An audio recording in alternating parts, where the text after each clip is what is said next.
내가 너희 모두를 가리켜 말하는 것이 아니니라. 나는 내가 택한 자들이 누구인지 알미라. 그러나 내 떡을 먹는 자가 내게 발꿈치를 들었다 한 성경을 응하게 하려 하는 것이니라. 지금부터 일이 일어나기 전에 미리 너희에게 일러두면 일이 일어날 때 내가 그인 줄 너희가 믿게 하려 함이로라. 내가 진실로 진실로 너희에게 이르노니 내가 보낸 자를 영접하는 자는 나를 영접하는 것이요 나를 영접하는 자는 나를 보내신 이를 영접하는 것이니라. 예수께서 이 말씀을 하시고 심령이 괴로워 증언하여 이르시되 내가 진실로 진실로 너희에게 이르노니 너희 중 하나가 나를 팔리라. 제자들이 서로 보며 누구에게 대하여 말씀하시는지 의심하더라. 예수의 제자 중 하나 곧 그가 사랑하시는 자가 예수의 품에 의지하여 누웠는지라. 시몬 베드로가 머리짓을 하여 말하되 말씀하신 자가 누구인지 말하라 하니 그가 예수의 가슴에 그대로 의지하여 말하되 주여 누구니까 내가 떡 한 조각을 적셔다 주는 자가 그니라 하시고 곧 한 조각을 적셔서 가룟 시몬의 아들 유다에게 주시니 조각을 받은 후 곧 사탄이 그 속에 들어간지라.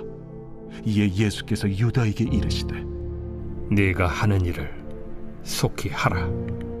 이 말씀을 무슨 뜻으로 하셨는지 그 앉은 자 중에 아는 자가 없고 어떤 이들은 유다가 동기를 맡았으므로 명절에 우리가 쓸 물건을 사라 하시는지 혹은 가난한 자들에게 무엇을 주라 하시는 줄로 생각하더라. 유다가 그 조각을 받고 곧 나가니 밤이러라. 샬롬, 매일 성경과 함께하는 아름빛 교회 말씀 묵상 아름빛 바이블 키트입니다. 이제 날씨가 꽤나 따뜻합니다. 봄의 기운 만끽하는 복된 하루 되길 소망합니다. 오늘은 요한복음 13장 18절부터 30절의 말씀으로 함께 묵상합니다. 어제 묵상한 본문에서는 사랑하시되 끝까지 사랑하시는 예수님, 가장 비천한 노예의 모습으로 제자들의 발을 씻기시며 내가 한 것처럼 너희도 하라 말씀하시는 진정한 섬김의 본을 보여주시는 또 그의 제자도의 본을 보여주시는 예수님의 모습을 살펴보았습니다. 오늘 우리가 읽은 18절부터 30절에는 가룟 유다가 이 사건의 중심에 서 있고 또 사탄 그리고 예수님께서 사랑하시는 제자가 등장하는데요. 18절부터 한번 살펴보겠습니다. 17절까지 예수님께서 행하신 모습을 그대로 행해라. 그러면 너희가 복을 받는다 말씀하셨는데요. 갑자기 이 말이 모두를 위한 말이 아니다. 내가 택한 자들에게만 해당하는 말이다 말씀하십니다. 그러더니 시편 41편 9절 말씀, 내 떡을 먹는 자가 내게 발꿈치를 들었다는 말씀을 인용하시지요. 여러분, 고대 근동 문화에서 누군가와 함께 떡을 뗀다는 것은 신뢰를 나누는 친밀한 언약 관계에서만 가능했습니다. 그런데 그토록 가까운 식탁에서 가장 믿었던 자가 마치 말이 뒷발질하듯 잔인하게 발꿈치를 드는 배신을 저지른 것입니다. 과거 다윗이 가장 신뢰했던 친구 아히도벨에게 배신당했던 시편의 고통을 지금 참된 왕이신 예수님께서 그대로 겪고 계신 것입니다. 그런데 여기서 주목해야 할 것이 있지요. 예수님이 그저 철저히 속으신 게 아니라는 겁니다. 18절에서 주님은 분명히 말씀하시지요. 나는 내가 택한 자들이 누군지 안다. 예수님이 완전하신 하나님이시기 때문에 이 모든 것을 다 알고 계십니다. 예수님은 어쩌다 보니 믿었던 제자에게 뒤통수 맞고 십자가 끌려가는 그런 희생자가 아니라 가룟 유다가 자신을 팔아넘길 것을 처음 그를 제자로 부르실 때부터 다 알고 계셨습니다. 그럼에도 불구하고 3년 동안 그와 함께 먹고 마시며 심지어 바로 앞선 장면에서는 그의 더러운 발까지 씻겨주셨습니다. 왜 그러셨을까요? 19절은 이렇게 이야기하지요. 일이 일어날 때 내가 그인 줄 너희가 믿게 하려 함이로라. 제자들은 유다의 배신과 십자가 사건 앞에서 엄청난 충격에 빠질 것입니다. 하지만 훗날 이 끔찍한 배신의 과정조차 구약을 성취하시는 하나님의 철저한 구원계획 안에 있다는 것을 깨닫게 될 때 그들은 비로소 예수님이 십자가의 실패자가 아니라 역사에 주관하시는 참된 하나님이심을 믿게 될 것이기 때문이었습니다. 유다의 배신, 사탄의 공격도 하나님의 선하신 구원 계획을 결코 꺾을 수 없었던 것입니다. 우리도 마찬가지지요. 우리의 구원은 주님이 우리의 죄성을 몰라서, 그렇게 정보가 부족해서 혹은 주님이 착각해서 세워진 것이 아닙니다. 사람들은 그렇잖아요. 처음에는 잘해주다가도 내 연약함을 마주하면 때로는 배신하고 배반하지만 또 안 좋은 마음이 생길 수 있지만 주님은 다 알고도 품어주시는 것입니다. 이어서 말씀을 보겠습니다. 21절에는 예수님이 심령이 괴롭다고 말씀하시지요. 왜냐하면 그분이 사랑하고 믿었던 유다의 배반이 가까웠기 때문입니다. 또 완전한 인간으로서 그분이 사랑하셨던 자에게 당하는 배반을 몹시 속상해 하시지요. 창조주께서 피조물의 배신 앞에서, 거룩하신 분이 사탄의 파괴적인 공격 앞에서 영혼이 진동하는 깊은 고통을 느끼고 계신 것입니다. 그리고 아까 시편의 말씀을 인용하신 것처럼 떡 한 조각을 적셔서 가룟 유다에게 줍니다. 떡을 먹는 자가 발꿈치를 들었다는 말씀을 응하게 하려 하기 위함입니다. 유다가 그 조각을 받고 나서 사탄이 유다에게 들어가게 되고 30절 말씀을 보면 그는 예수님의 식탁을 떠나서 나가게 됩니다. 하필 성경은 유다가 나갔을 때 밤이었다는 표현을 덧붙이면서 참된 빛이신 예수님의 품을 떠나 영원한 영적 어둠 그리고 단절로 들어가는 유다의 비극적인 모습을 보여주고 있습니다. 한편 이 본문에서는 유다와 대비되는 한 사람이 등장합니다. 바로 주께서 사랑하시는 자인데요. 그는 예수님의 품에 의지하여, 예수님의 가슴에 의지하여 누워있다고 묘사됩니다. 요한복음을 처음부터 읽으신 분은 기억하실 텐데요. 요한복음 1장 18절에서 예수님이 아버지의 품속에 있는 독생하신 하나님으로 묘사된 것을 기억해보면 지금 예수님이 성부 하나님의 품에서 완전한 친밀함, 완전한 따뜻함을 누리시듯이 지금 사랑받는 제자는 예수님의 품에서 그 생명과 사랑을 누리고 있는 것처럼 의도적으로 묘사되고 있습니다. 그런데 유다는 떡을 직접 건네받을 수 있는 자리에 머물고 있음에도 불구하고 스스로 식탁을 떠나 밖으로 어둠으로 나가게 됨을 우리는 보게 됩니다. 요한복음 13장은 주께서 자기 사람들을 사랑하시되 끝까지 사랑하셨다는 표현으로 시작되었습니다. 그리고 식탁에서 예수님은 두 사람 모두를 끝까지 사랑하셨습니다. 두 사람 모두 예수님께 발 씻김을 받았고 친밀한 식사 자리에 초대받았습니다. 특히 유다에게 적신 떡 한 조각을 주는 것은 당시 문화에서 주인이 손님에게 베푸는 최고의 우정과 호의의 제스처, 오히려 나머지 제자보다 더 각별히 여기시는 주님의 사랑이었습니다.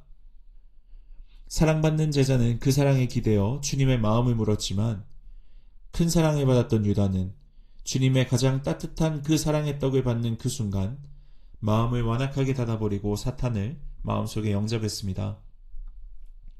인간은 하나님의 은혜와 사랑 앞에서도 그것을 거부하고 타락할 수 있는 무서운 자율성을 가지고 있습니다. 사실 우리도 그렇죠. 우리 모두는 오늘 유다와 요한이 앉았던 동일한 은혜의 식탁, 예배의 자리 혹은 말씀의 자리로 초대받았습니다. 그리고 주님은 우리 모두에게 동일하게 긍휼의 떡을 내미십니다. 그러나 우리는 그 말씀 앞에서 주님의 가슴에 기댈 수도 있지만 등지고 나갈 수도 있습니다. 오늘 이 말씀 앞에서 그 주님의 가슴에 기대는 사랑받는 제자로 살아가기를 마음에 품는 시간 되길 소망합니다. 마지막으로 한 장면만 살펴보겠습니다. 27절에 보면 예수님께서 사탄에게 이렇게 말씀하십니다. 네가 하는 일을 속히 하라. 놀랍게도 여기서 명령을 내리시는 분은 사탄이 아니라 예수님입니다. 네가 하는 일을 속히 하라. 사탄은 자기가 승리했다 착각하며 예수님을 죽이려 했겠지만 사실은 예수님께서 사탄을 도구로 자신의 십자가 대속 사역을 진두지휘하고 계신 것입니다. 십자가는 사탄의 승리이자 세상의 어두운 밤처럼 보입니다. 그렇지만 그 밤은 사탄의 권세가 무너지고 우리의 구원이 완성되는 가장 눈부신 승리의 전주곡이었습니다. 예수님은 하나님 아버지의 주권적인 뜻을 이루기 위해서 자발적으로 그 십자가의 밤 속으로 홀로 걸어 들어가셨습니다. 예수님이 그 칠흑 같은 밤, 곧 하나님께 버림받는 그 깊은 어둠을 우리 대신 통과하셨기에 오늘 우리는 영원한 생명의 빛 가운데 주님의 식탁에 앉을 수 있게 되었습니다. 주 안에서 사랑하는 아름빛교회 성도 여러분, 우리 안에는 주님의 품에 머물고 싶은 그 사랑받는 제자의 마음도 있지만 동시에 언제든지 주님께 등을 돌리고 밤으로 뛰쳐나갈 수 있는 유다의 연약함도 함께 존재합니다. 그런데 주님은 우리가 언제든 등을 돌리고 떠날 수 있는 자임을 아시면서도 기꺼이 우리를 위해 그 배신의 상처를 껴안으셨습니다. 예수님은 사랑하시는 제자도 껴안으셨지만 유다도 껴안으셨습니다. 모든 걸 다 아시는 주님께서 베드로를 위시한 곧 배신할 나머지 모든 제자들도 껴안으셨습니다. 그런 의미에서 오늘 본문의 주된 행위의 주체는 유다도 아니고 사탄도 아니고 사랑하시는 제자도 아니고 사랑의 예수님입니다. 성경은 분명히 우리가 예수님의 품에 기대어 예수님과 온기를 누리는 관계가 되도록 초청합니다. 그러나 분명한 것은 그 사랑이 그를 사랑하시는 제자에게만 뿐만 아니라 모든 제자를 품고 있다는 것입니다.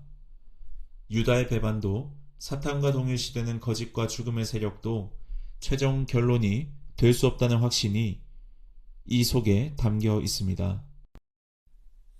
오늘 하루 이 주님의 사랑에 여러분을 초대하고 싶습니다. 나는 누구이고 내가 어떤 사람이 되어야 할까라는 나 중심의 성경 읽기, 나 중심의 해석, 나 중심의 적용을 오늘만큼은 좀 접어보고 이 본문 속에서 나의 어떤 것도 중요하지 않게 만드는, 그리고 나를 둘러싸고 있는 누군가, 나를 둘러싸고 있는 무언가도 아무렇지 않게 만들어버리는 그 크신 예수님의 사랑을 한번 깊이 묵상해 보십시오. 그리고 그분의 사랑에 기대어 따뜻한 온기를 한번 누려보십시오. 함께 기도하겠습니다. 하나님 아버지, 우리를 끝까지 사랑하시고 품으시는, 우리를 껴안으시는 예수님의 크신 은혜를 마주하게 하시니 감사합니다. 솔직히 우리 안에도 주님의 품에 머물고 싶어 하면서도 언제든 주님께 등을 돌리고 어둠 속으로 달아나려는 유다와 같은 연약함이 있음을 고백합니다.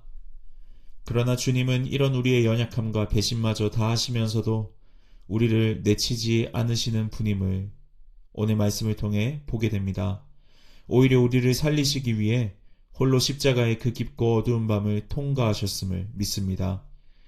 오늘 하루 내 어떠함과 상관없이 나를 끝까지 안아주시는 그 십자가의 완전한 사랑 안에 깊이 잠기게 하옵소서.